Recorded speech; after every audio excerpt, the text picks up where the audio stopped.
wabarakatuh. Halo anak-anak, apa kabar? Baik? Alhamdulillah, luar biasa, Allahu Akbar.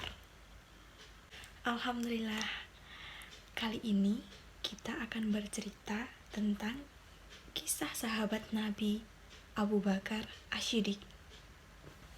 Siapa yang tahu tentang kisah sahabat Nabi Abu Bakar As-Siddiq?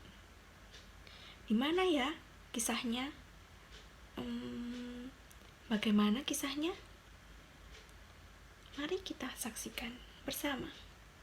Dalam suatu sejarah, terdapat salah satu sosok manusia yang mampu menampilkan kejujuran yang benar. Selain Nabi Muhammad SAW, adalah Abu Bakar As-Siddiq, yang merupakan sahabat yang pertama yang beriman kepada Allah SWT dan juga Nabi. Abu Bakar As-Siddiq dikisahkan bertanya pada istrinya, "Apakah ada yang bisa dikonsumsi untuk sarapan, Habibah?" Sang istri menjawab jujur terkait kondisi keuangan rumah tangganya.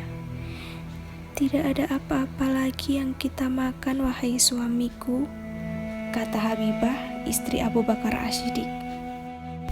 Abu Bakar baru ingat, dia tak sempat berdagang karena harus menyelesaikan banyak urusan umat. Jika tak berdagang, yang merupakan mata pencariannya, Abu Bakar tak punya penghasilan. Padahal, dia juga harus bertanggung jawab pada perekonomian keluarganya.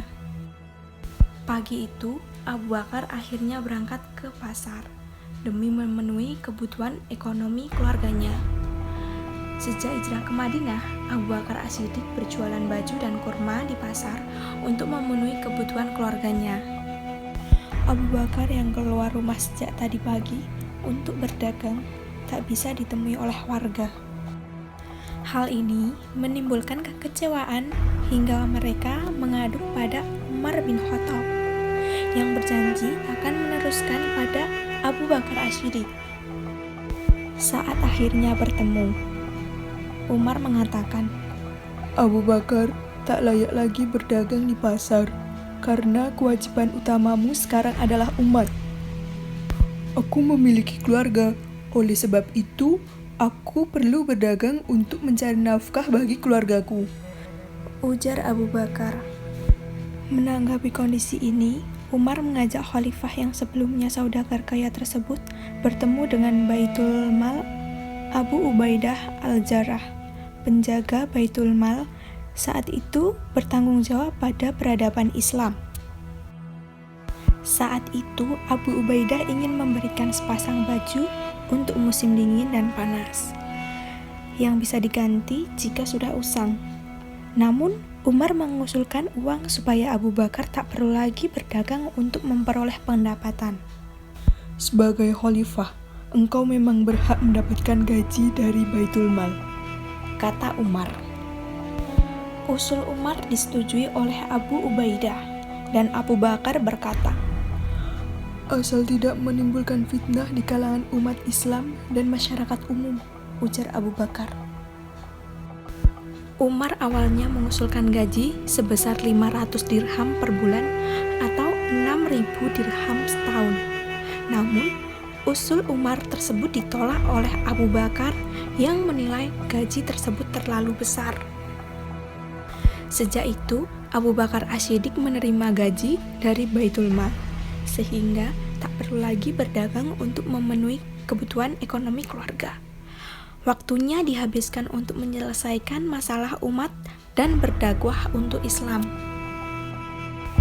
Kekayaan Abu Bakar As-Siddiq mencapai 40.000 dirham saat masih menjadi saudagar kaya. Namun, kekayaan Abu Bakar digunakan sepenuhnya untuk umat Islam, hingga tidak meninggalkan harta untuk keluarga selepas dirinya meninggal. Sama seperti khalifah yang lain, perang di zaman Abu Bakar, ia menjadi komandan perang dalam perang Riddah, melawan mereka yang ingkar janji pada Allah SWT. Kemenangan dan berbagai karakter unggul tak membuat dirinya tinggi hati, hingga kisah singkat Abu Bakar As-Siddiq selalu menjadi teladan bagi umat Islam sampai sekarang. Nah, itu tadi adalah kisah sahabat Nabi Abu Bakar As-Siddiq. Hikmah yang dapat diambil dari kisah tersebut, ada yang tahu anak-anak? Nah, benar sekali. Kita sebagai umat manusia harus saling tolong-menolong satu sama lain. Yang kedua yaitu kita harus menanamkan sikap tanggung jawab, rendah hati, ikhlas, jujur, ramah.